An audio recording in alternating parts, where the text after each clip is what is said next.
विदेहराज मित्र नरेश जनक यांची ज्येष्ठ सुपुत्री सीता हिचा स्वयंवर योजलाय. अशा दिव्य सुकुमारी सीतेच्या स्वयंवरासाठी राजा जनक यांनी एक अट ठेवली.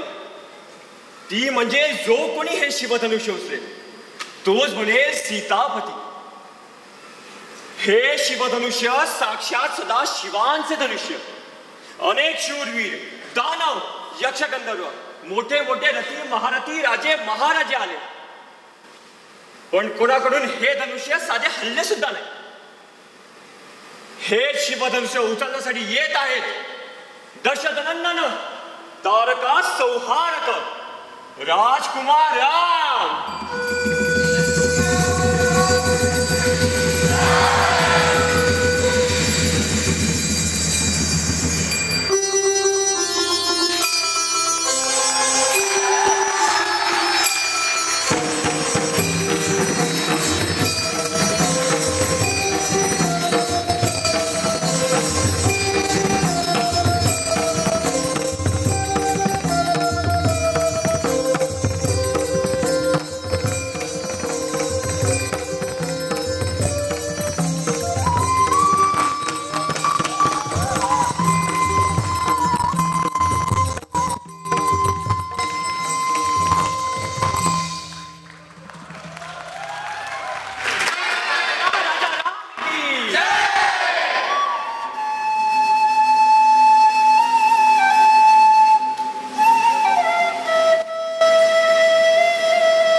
रामाची भूमिका कोण करत? मी आहे ना, म्हणजे मागच्या वर्षी गेलेले वनवासी आहे दोघं तिघ आहेत. मुद्दाम करायला नाही, तू कशामुळे करायला चांगलंच माहिती ना. तुला जसं वाटतं ना तसं काहीच होणार नाही. आणि हां, परत तुला वनवासाला जायचं असेल तर जा, मी नसतो जात कुठं. आणि मान द्यायचं आहे तर द्या, नाही तर तुमच्या या मानाची आणि या रामायणाची गरज नाही मला. अरे शांत हो. हे बघ रघु, मोहन बोलतोय ते बरोबर. असं जर असेल तर तुला ही भूमिका करता येणार नाही. अरे पहिले रामाची गुण अंगीकारावे लागतात रे, आणि मगच भूमिका स्वीकारता येते. मान माझ्या घराला आलाय ना महाराज, तर ही भूमिका मी करीन, नाही तिथं कुणालाच करू देणार नाही. अरे असं जबरदस्तीने रामाची भूमिका मिळत नसते. तुला सिद्ध करावं लागेल तू या भूमिकेस पात्र आहेस की नाही. करीन महाराज तो सिद्ध. काय सिद्ध? हा, रामाचा मान द्यायचा आहे तर द्या, पण मी नसतो जात वनवासाला. हर का बाजूला. हो सीता माता, हो थांबा, तुम्ही कुठे चालल्या? आहे का आता तुमचं विशेष कौतुक आहे बरं का आम्हाला. जो गावात पहिल्यांदाच तिने सीतेची भूमिका करायली. आतापर्यंत काय पुरुषच करत होते ना. मग तुमच्याबद्दल काही म्हणणं नाही हो आमचं, पण त्या रघुला त्याला वनवासाला जावंच लागल. त्याचं काय खरंय? तो जर वनवासाला नाही गेला तर मी एकटाच जातो झेंडा घेऊन. देवा घरी जायची वेळ झाली ना तुमची. मार खाशील. मी काय बांगड्या नेसल्यात काय? कुठे त्या ह्याच्या हातात बांगड्या?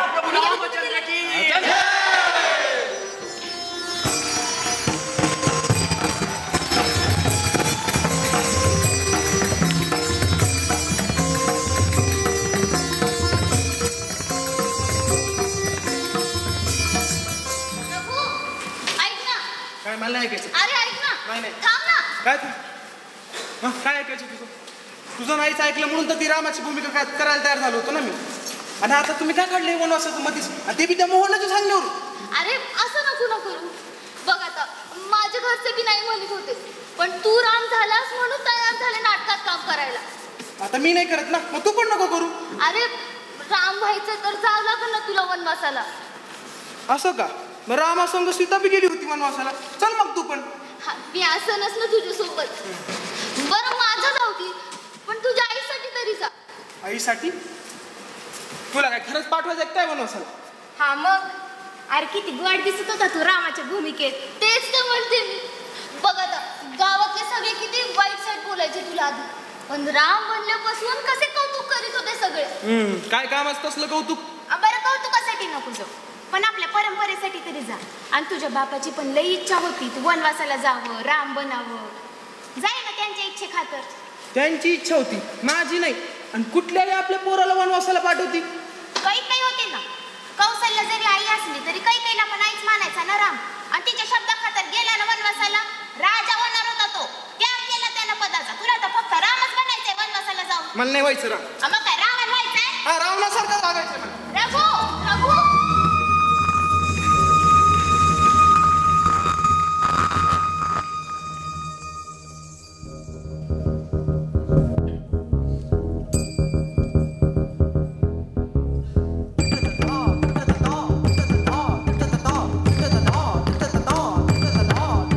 जटाटवी गलज्जल प्रवाह पावितस्थले गलेवलंब्य लंबिताम्बुजङ्गतुङ्गमाली डमड्डमड्डमड्डमग्निनादवड्डमर्वन् चकार चण्डताण्डवतनोतु शिव शिवम् लङ्काधीश शिवभक्तपराय महावीर बलशाली रावण प्रकाण्ड पंडित नानी भाव कामक्रोध मोहयुक्त दशान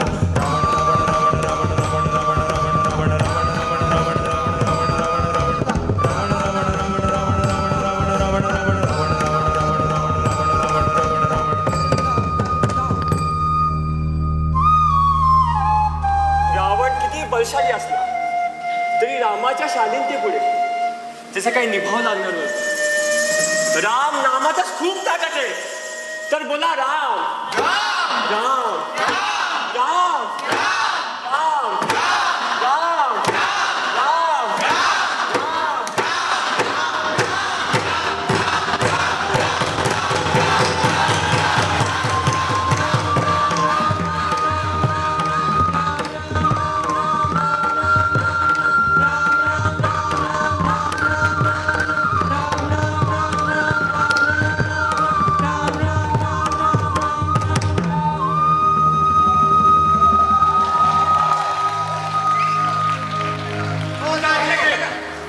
चला लवकर या. असा घे रे. असं घे. नमस्कार. हा, असा. ए, महाराजाला बोलवा मध्ये. या महाराज.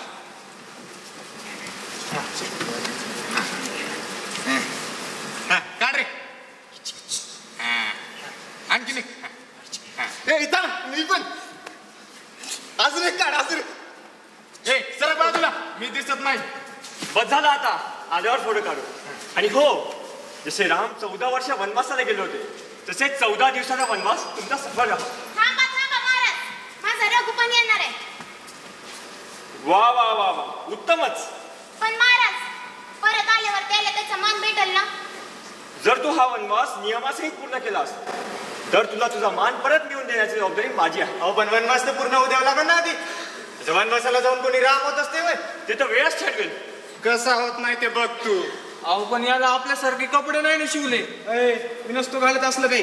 राव दे ना, एखादा आपल्यातला एखादा असावी, आपल्याला पण नजर नाही लागायची. एवढे भारी दिसायला का आपण? चला, बोला प्रभू रामचंद्र की जय.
हो नाथ बाबा, काय नाचाले असलं? सगळे लोक बघायला ना आपल्याकडे. बघू दे ना, त्याला कळू दे राम नामाचा जयघोष कसा असतो तर. होय. तू का आमच्यातला नाहीस का? त्याला थोडी राम भक्त व्हायचं, मग त्याला स्वतः राम बनायचं ना. असा पक्का वनवास घडल्याशिवाय राम बनत नाही. कोणत्या गावचे तुम्ही? मला नाही माहित. रामपुरीचे, रामपुरीचे. अगं बाई, रामपुरीचे. गाव तर लयच भाविक दिसायले. अष्टपुत्र बाबा. मेल्या, तुझ्या एवढे 4 पोर आहेत मला.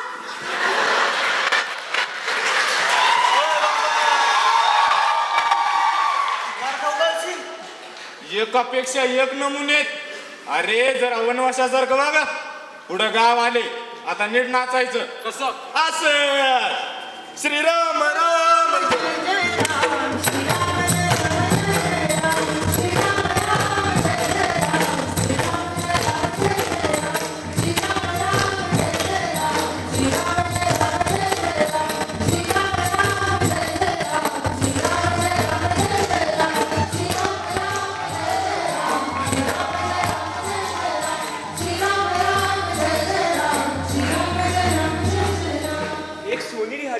सीतामातेने पाहिलेलं आहे आणि त्याला पाहून त्या मोहित झालेल्या आहेत. आणि प्रभू रामांकडे त्यांनी त्यांची मागणी केलेली आहे. आणि आता प्रभू राम त्या हरणाचा पाठलाग करतायत.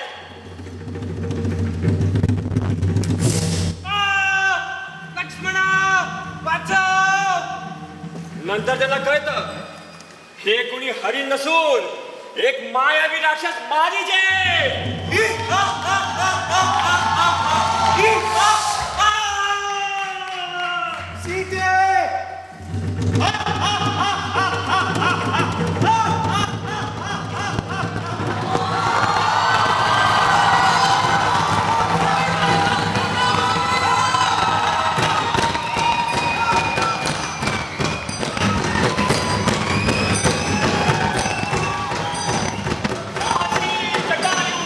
रावणा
पुढे मुक्काम आहे आपला.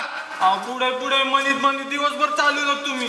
आता इथंच थांबूत. वैदाजी हा याचं काय चाललंय रे? त्याची रेंज गेली. याची रेंज नाही, सगळंच गेले. बस. Hello hello hello. अरे बोला रघुरंजन. मला अंदाज होताच तुमचा फोन येणार म्हणून मी आधीच संदेश पोहोचवला होता. रघु वनवासाला गेलाय ना तू? वनवासात गेल्यावर असं फोनवर बोलायचं नसतं. अगं माहितीये मला. एवढं तुम्ही बोलला. Hello hello. बोला तिकडे. जागचा हल्ला तर पुराणीच्या घामाने मुंडका तोंड टाकेल. जाग्यावर थांब. जाग्यावर थांब. किती झाले तुम्ही? किती झाले? आपण तर पाचच तुम्ही. डोसक्यात टाळ घाले. ए उतरे. ए म्हाताऱ्या खरं खरं सांग कोण आहे तुम्ही?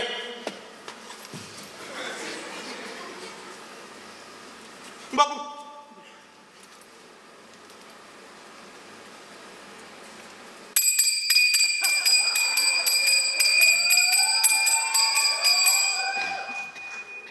वनवासी आहेत वनवासी. अरे बाबा माफ करा. तुमच्या सारख्या माणसावर कुऱ्हाड उगरली ना. माफ करा. आता वनवासी म्हटलं तर तुमच्याकडे तरी काय असणार आहे? काहीच नाही. आम्ही असेच गावानं सोडलेले. इतक्या रात्रीकडे कसं काय भटकले काय? ते तीनतरवणी गाव किती राहिले? 7 किलोमीटर. बापू 7 किलोमीटर हा जवळ आहे. या आडमार्गाने जा 2-3 किलोमीटर कमी होतील. बरं जाऊ दे चला मीच येतो. दर्शन घेऊ द्या. आमचं दर्शन लई लोक मारलेत. रामाच्या नावानं तेवढे पाप धुवून निघतील. दर्शन घेऊ द्या. अरे तू रामाच्या वाटेने चालला ना. तू पण रामच की.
नेलं म्हातार.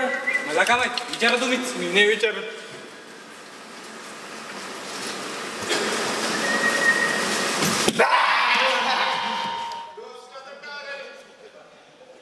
काय आणि कोणाचं काय वाटतं आपण. तू तर गावाचा रस्ता चुकलास. आता कुठं मार्गावर आलास? तसं नाही म्हणतोय त्यो. वनवासाचा रस्ता चुकला म्हणतोय. चुकू दे ना. तेच तेच गाव फिरून मला बी लय कटाळा आला. या वेळेस नवीन गावाला जाऊ. पण खायची सोय होईन का तिकडं? तुला तर खायचंच असतं. गबस बांधत्या. एकटाच चाललायस. हॅलो हॅलो का? हा हॅलो. मुंगळ्याला म्हणतोय त्यो. हे तर आयुष्याचाच रस्ता चुकले. अयो खून झाला. खून खून. आता झाडावर काय ते? साप असन. जागी झाडावर तर साप असतो. अयो अयो अयो अयो अयो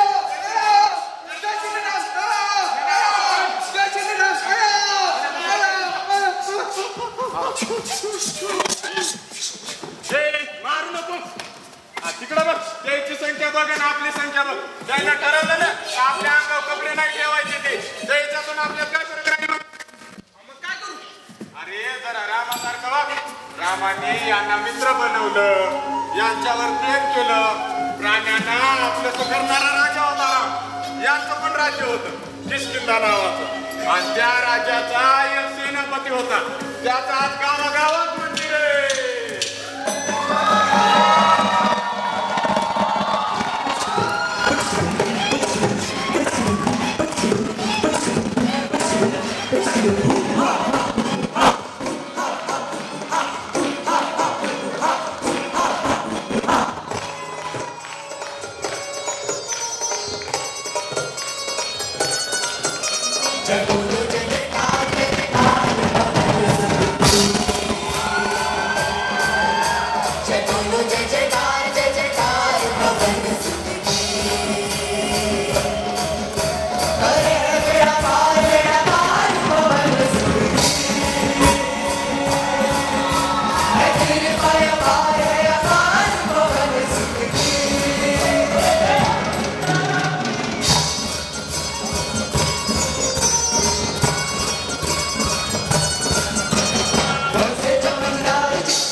अशोक वाटिकेमध्ये मा सीता प्रभू रामांच्या प्रतीक्षेत आहे आणि त्रिजटा नावाची राक्षसी मातेच्या संरक्षणासाठी रावणाला तैनात केलेली आहे. पण राक्षसीमध्ये सुद्धा माणुसकी असते. ते तिच्या स्वभावाकडे पाहून इतर बायकांनी पण शिकायला हवं. पण आता सीता मातेचे दुःख कमी होणार होतं, कारण आनंदी वार्ता घेऊन हनुमंतराय आलेला आहे. माते, मी राम भक्त हनुमान प्रभू श्री रामांचा संदेश घेऊन आलोय. प्रभू श्री राम लवकरच आक्रमण करणार आहे. कोण आहे तिकडे? पकडा त्याला. हनुमंतरायांना पकडण्यासाठी तुम्ही राक्षस बनवले आहेत.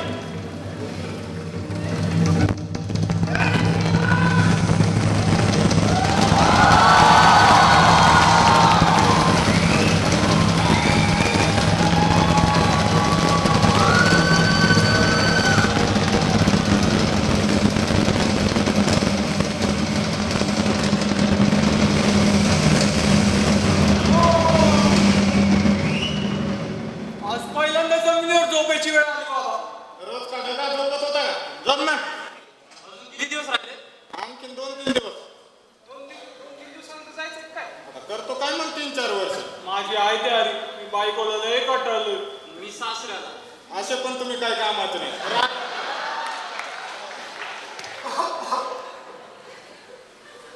झोप ना तू. झोपतोय. का होणार बाबा?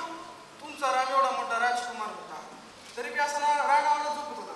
मग बापाच्या एका शब्दावर तो वनवासाला गेला होता. मी पण आलो ना माझ्या आईच्या शब्दावर. तुला वनवासाला आलेला बघून त्या बापाला किती आनंद झाला असता. पण दशरथाला नव्हता झाला ना आनंद रामाला वनवासाला जाताना बघून. तुला बरं माहितीये, लहानपणापासून हेच कथा ऐकत आलो, पण अजून काय राम कळला नाही बघा. अरे पोरा, राम समजायला का आयुष्य कमी पडतं. राम म्हणजे माणसाला दिलेल्या मर्यादा, आणि मर्यादित राहायला माणसाला काय आवडत नाही. हात बाबा, नेमका राम कसा? तू जसा बघशील तसा.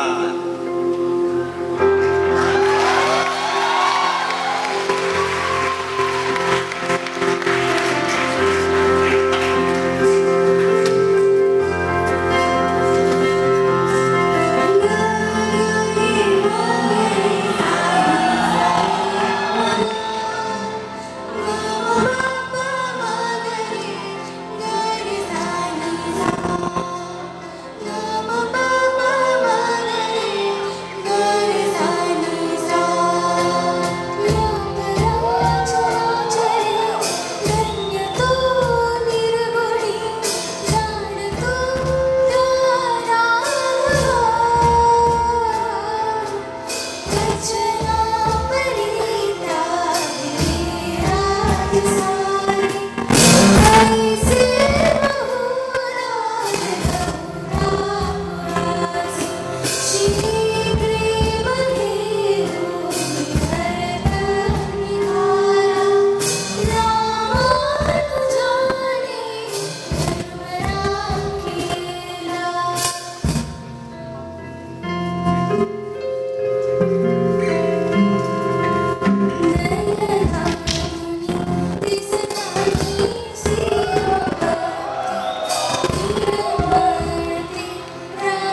पाया पडणार. असू दे. आता गावातला मानाचा राम होणार आहे तू. आता इथून पुढचा प्रवास ना असाच करायचा. चला चला चला. ओय, थांबा. प्रभू रामजीला येऊ द्या.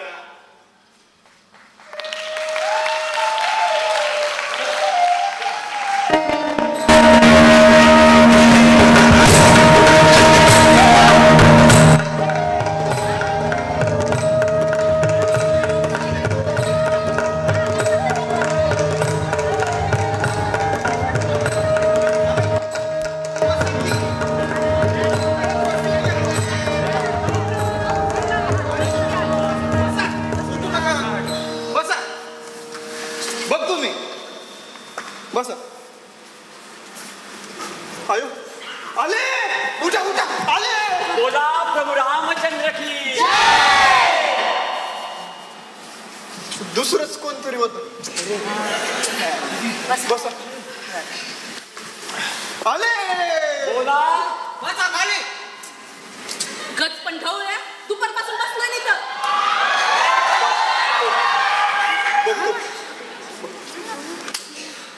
आले. अरे उठा. आले आले. मी बघतो. हो महाराज. बोला प्रभू रामचंद्र की.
प्रभुराम लंकेत आलेले आहेत आणि पहिल्या दिवशी रावण आपल्या अहंकारात पदमस्त होऊन युद्धभूमीवर आलेला आहे.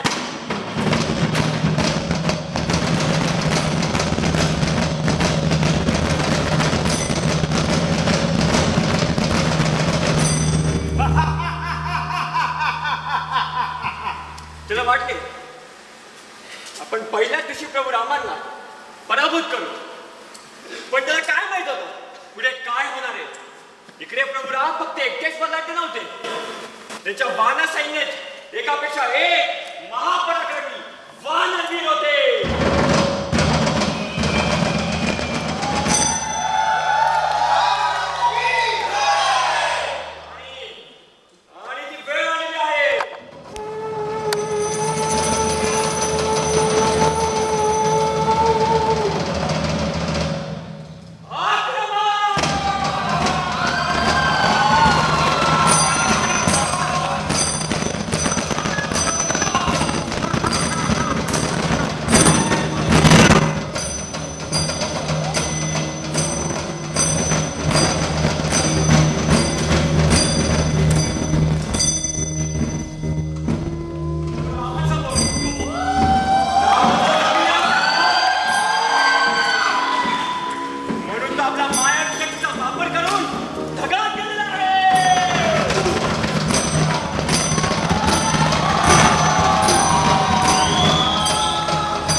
हे ऐकून रावणाला अधिक संताप झाला आहे आणि त्यांनी त्याच्या एकापेक्षा एक महाबलाढ्य राक्षस प्रभू रामाच्या दिशेने पाठवण्यास सुरुवात केली आहे.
बरोबर बोलतोय तो महाराज.